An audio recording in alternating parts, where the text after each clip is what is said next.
So, I am very happy to be back, joined by Sam Patterson, who we didn't get time to catch up with before UFC 297. But of course, as you just said, we get to talk about the win now that it's happened. So, plenty to dive into. Before we get into, I think probably the biggest talking point of this fight in particular, that being your move to welterweight. I suppose kind of overall roundup of the trip to Canada, the fight itself, because as I said to you when I reached out to you for this interview, we were all absolutely delighted for you to get the win, but also the performance. You couldn't really, I mean, the juxtaposition between your first fight in the UFC and this one, where this one just seemed to be, going through the gears as soon as you got hold of him, it was like, well, this is a wrap because cut straight through him. So yeah, overall kind of roundup, I suppose, your feelings on the trip to Canada. Yeah, it was amazing. To be honest, like literally the opposite end compared to my first fight in the UFC. This was the opposite. This is how my UFC debut was meant to go.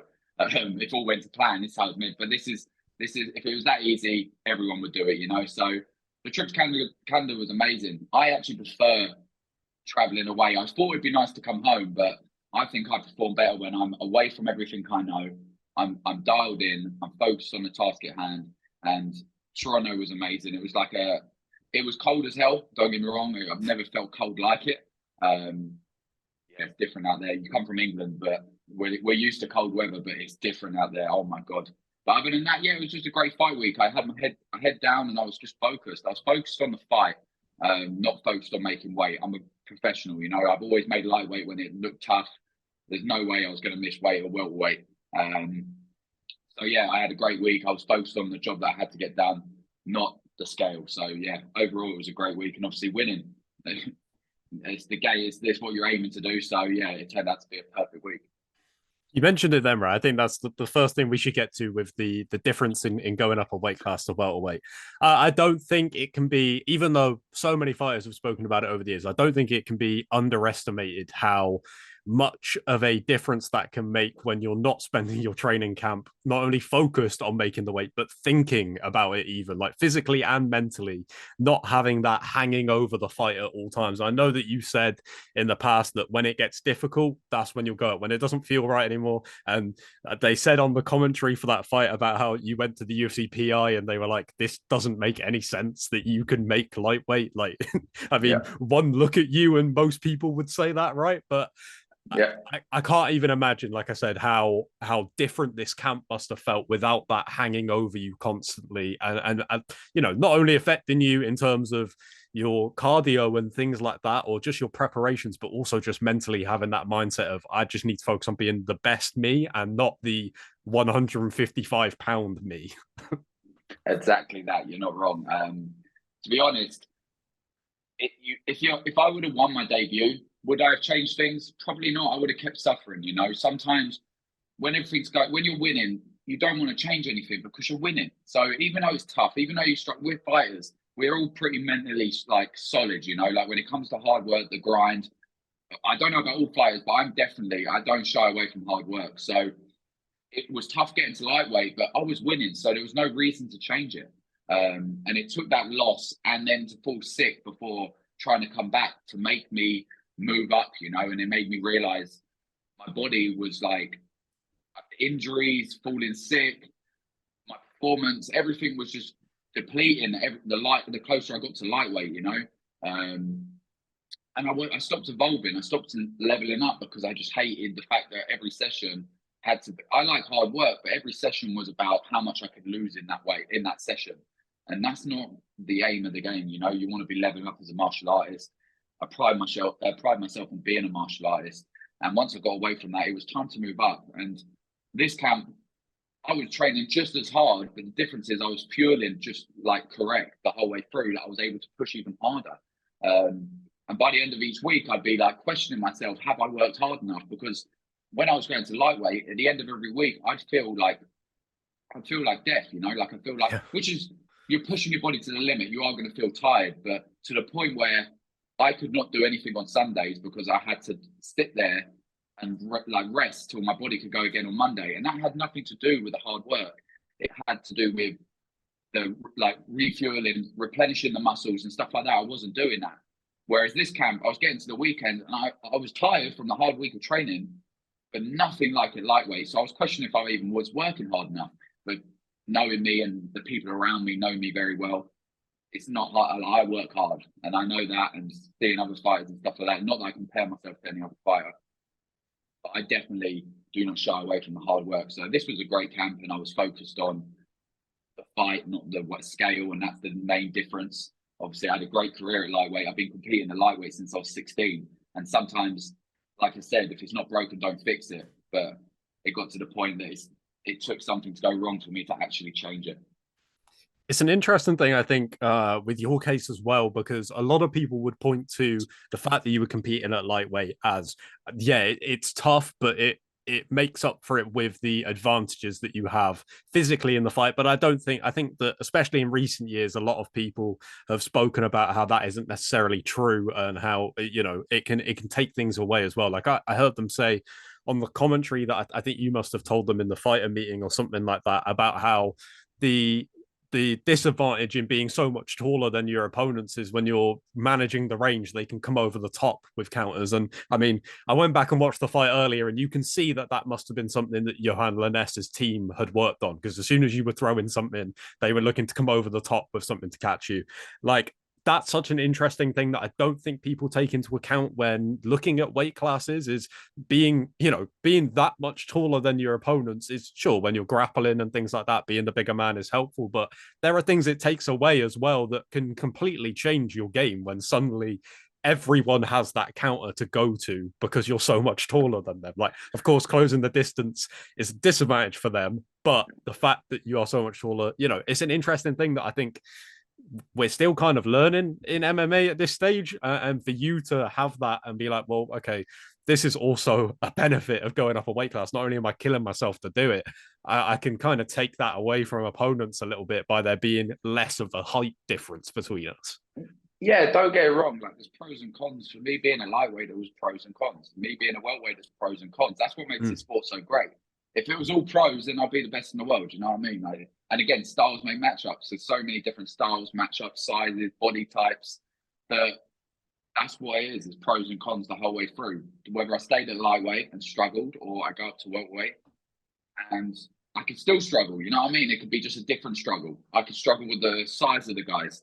I don't think I will. I feel like the last couple of years I've been a welterweight fighting a lightweight, and now I'm allowing my body to fill out. I don't think I'm going to struggle. I didn't. And again, Yohan was a big welterweight, they said. I didn't feel outside by him.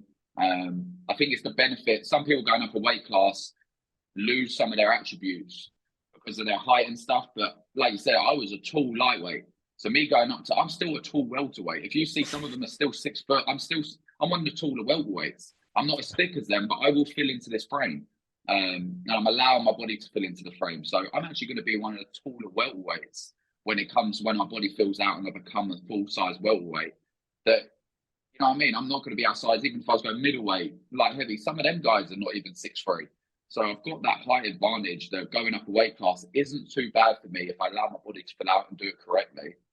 That I've got the height advantage. Whereas if I'm 5'9" and I'm going up to welterweight, middleweight, it's like now the guys are getting taller than you and you're the smaller guy. Now you've got to change your whole style. I don't really need to change much of my style. I'm just filling into this frame. And like I said, I've done it correctly. I took the time to actually fill into the frame, and I'll continue to fill into the frame the last couple of years. And I've always, even when I was a lightweight, I've always been where I'd go to Thailand, where I'd train in other gyms. I'd always be put with the welterweights and above because they just assumed I was a welterweight because of my height. As I walk into a gym, they just assumed. Whereas I just actually find the lightweight guys. So there's different things I can take from lightweight to welterweight. The speed of lightweights, if I can take my speed at lightweight up to welterweight, I think it'll be a good advantage. And that's what I plan to do. My footwork and everything, the way I move. If I can keep the lightweight speed, but have the welterweight power, I think I can have some more benefits and pros to my game at welterweight. Yeah, I mean, for a start, the fact that you've been competing at lightweight for so long, I imagine there's other differences that will come, reveal themselves in the times to come as you fill up in that frame. Like, competing at lightweight where the guys are naturally going to be faster for such a long time, and then going up a weight class, and suddenly you're like, these guys are not as fast as what I'm used to. That changes Exactly. everything as well. Like tiny little tweaks that will Yeah. happen. I'm sure another big part of that that gave you confidence in this move is training, like you said, being put with welterweights for so long.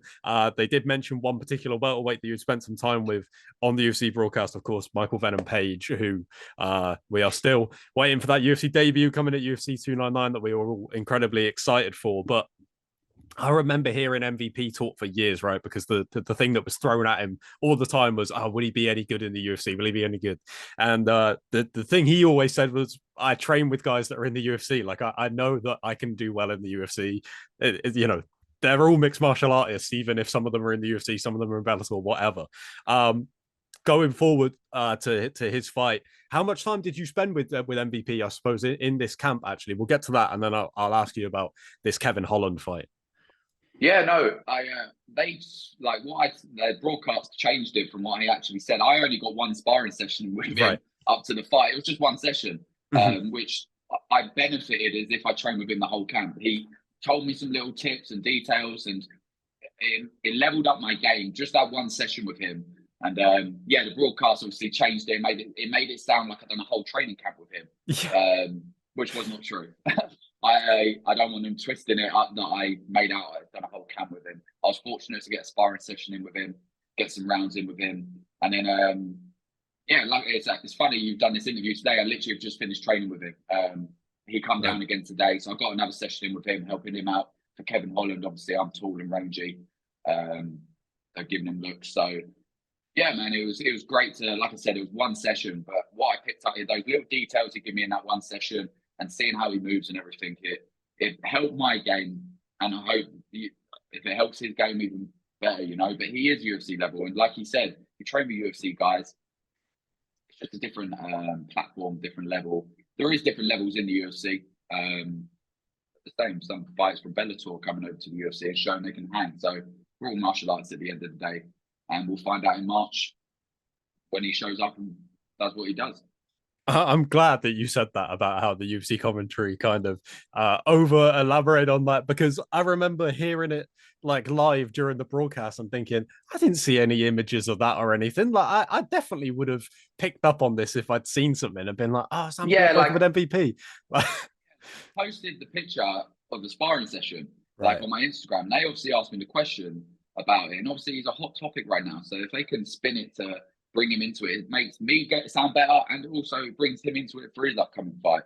They definitely flipped it a little bit, but they're going to do that for obviously more views or whatever. I don't know what reason, but I spoke to him today and I explained it to him today. I was kind of like, I don't want him thinking. I didn't want him thinking that I'm like black using his name, you know, for like clout or anything like that or views. I literally was just asked a question. I explained and he understood fully. So yeah, that's all it was. It was just one sparring session. It'd be great to get more working with him because he's an incredible athlete and he's such a good guy. He's a martial artist, true martial artist. Like if he can get, he helps me without thinking about anything. Like that is just him as a martial artist. He's a great guy. I mean, I'm honestly, at least they asked, I suppose, right? And then decided to run with it. They could have just gone, they both train in London. They must train together. It's London. Everyone trains in London, right? So Exactly, they asked, I exactly. suppose. One of the things you mentioned about MVP that I wanted to mention real quick. You said about the kind of the knowledge that he was able to give you, the little like tricks and things just in that one training session. Because I think that's something that will be a big talking point going into this fight with Kevin Holland because he's coming into the UFC and going straight into a big fight. Kevin Holland, obviously well established at welterweight and also a pretty big name in the UFC. He's had some main events, all that good stuff. So there might be people that are like, oh, this is a big deal for him, and he's only fought in Bellator, but people maybe don't realize that MVP, like you said, lifelong martial artist, a veteran in his own right because of, he's had some big fights in Bellator over those years and an incredible amount of pressure and spotlight on him as well. So I suppose given that you've only spent a little bit of time with him, but you were able to take so much from it, how is that like? Does he have like that aura around him when he's in the gym of just that guy that has like I said, been to those heights and now is, coming into the UFC where a lot of people will be going, oh, let's see what he's made of, when in reality he's been proving himself at the highest level for years. Like, Yeah, and again, he's been fighting people that were in the UFC. You know what I mean? He's fighting the highest guys that maybe aren't in the UFC anymore, but they were in the UFC. High level martial artists. And guy, yeah, like again, when he comes in the room, he is just a martial artist. He doesn't act any different. He doesn't. He just steps on the mat. He's very respectful and he trains. Like it's it's humbling, to know the level he is and the fame that he's got. That he comes in the room and just is just another. He's just a normal guy like the rest of us. So that's humbling to see. And yeah, skill level back. You can tell he's a lifetime martial artist. That's for sure. And there's not many, if any, that do what he does the way he does it. So if he can like very hard to prepare for him, I would say. Like if you're fighting him, like who you finding to match him? The guys, there's great kickboxers in the world. There's great points, like point kickboxing guys, but the way he does it, the way he's moved it to MMA, I really believe he's one of one when it comes to that kind of style. Yeah, we find out all the talk and everything built around him. It's for him, like he's earned that. He's earned that through his stuff from Bellator. And yeah, I'm not trying to get anything like people are asking me questions of one sparring session with the guy. But that's the hype he brings. He brings all that hype. Like people want to talk about my one session with him because of the guy he is and what he's done for the sport. So yeah, he's a good guy, humbling guy. Steps on the mat, very respectful. And I look forward to watching him perform come March. One of the other names that I feel like, after that one sparring session, you are apparently just the now go-to source for Michael Venom Page information. But one of the other people that I will always associate with you and your run in the UFC is a guy that I think has probably been the best advocate for your skills out there. Of course, Mr. John Gooden, who all of the UK fans will always have time for. Whether he is working on commentary or putting in some great stuff over at UFC Fight Pass. But like I said, a fantastic advocate for you over the years. Like I think it might have been from him that I first heard your name before you were in the UFC. And I think it's difficult for a lot of UK guys, I think, when they don't fight in, a Cage Warriors or something like that in terms of when they come into the UFC, people might not be so established. They might not be so established with the fan base, if that makes sense. I've seen that happen loads where you're like, oh, this guy's so good. It's so exciting. And then a lot of UK fans are like, I haven't seen him fight before. I don't know who this guy is. Because if you're not tuning into all these different promotions, it can be hard to keep track, right? But John was there, always saying your name, always being like, watch this guy, he's coming through. And then, even louder once you did actually sign to the UFC. Was it like to have John in your corner as a guy that is a very well respected voice in the MMA world, but also amongst the UFC fan base, who even before your UFC debut, he was making sure that people were firing up their prelims nice and early to make sure they caught your debut in London.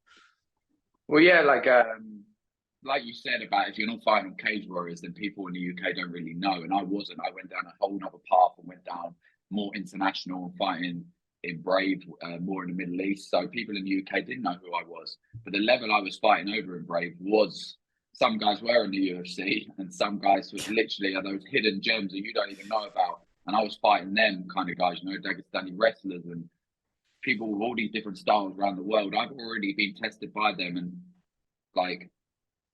performed against them. So the UK didn't know that unless you fight on Cage Warriors, they don't know. So that it's good having John. He sees how hard I work and he weren't doing it for anything but to just make people realize I'm out there. I am that good. Tune in and watch, and yeah, to me, it's John Gooden. Like other people, it's like he's like the commentator and stuff like that. But if he steps on the mat, I still beat him up the same as I do anyone else. So, or he beats me up. Let's say, give him a bit of a out there. He beats me up most of the time. But yeah, it's good having John Gooden and his platform. Obviously, him saying that people do realise, but I still have to go out there and perform. But him talking doesn't get me in the UFC. I have to go out there and show why I'm UFC level, and I've done that. I think that you mentioned something brilliant then about Brave and some of the guys in there that, again, the UK fans might look and go, oh, this guy's fought on Brave. I don't recognize some of these names, but I think people that have an interest for checking out promotions outside of the UFC and maybe a little bit further than the UK, I think people are starting to realize that if somebody comes through Brave, they've gone through a bit of the ringer over there, because those names might not jump out now, but they will in a few years. Like it's tough. I felt like the first name was Hamzat when Hamzat comes yeah. Brave. Yeah. And obviously the bounce he had made people go, wow, well, let's look at his previous fights. Oh, he's on Brave. And then they started like the game's evolving every day, you know. So Yeah. people are starting to realize there's more out there than just Cage Warriors, or for UK people, they realize there's more out there than just like the UK scene. So it takes fighters like that, like Hamzat, to come through what he's come through to get to the UFC, for people to realize. But yeah, man, fucking hell, there's some great organizations out there that have got some killers out there that are just some of the best fighters. They always say, I think Demetrius Johnson might have said it, some of the best fighters in the world aren't in the UFC. But there's that many of the different organizations that they're signed to, and they're just racking up wins on that, you know? And some of them go over to the UFC, some of them don't, you know? But you can't sleep on anyone these days, you know? Everyone's a true martial artist, everyone's all-rounded fighters. Yeah, there's no sleeping on anyone now. Yeah, I couldn't have said it better myself, man. Sam, thank you so much for your time, mate. We will definitely try and grab you before the next one is out. Do you know roughly when that will be? I suppose I know that the lasting kind of memory that I had of that night in Canada a couple of weeks ago was you saying this is the year I'm going to change my life. So I imagine the activity is a big part of this year. Yeah, of course. We're pushing. I spoke to my management, and we're pushing for May. So I want a quick turnaround. A couple of weeks to let the body heal up. Obviously, I want a quick turnaround, but you got to be smart. But May's the perfect time. That is a quick turnaround. But again, what I want and what I get are two different things for the UFC. I wanted to fight earlier than January, and January is all they had available for me. So we're pushing for May. Because I know what it's like when you're injured. All you want to do is fight. So when I'm healthy, I want to maximize that, and again, change my life. So yeah, May is what we're pushing for. Whether I get it or not, we'll find out soon. Absolutely. I appreciate the time, mate. Have a good rest of your day. And yeah, we'll catch up with you soon. Top man, thank you very much. Cheers. See you later, man.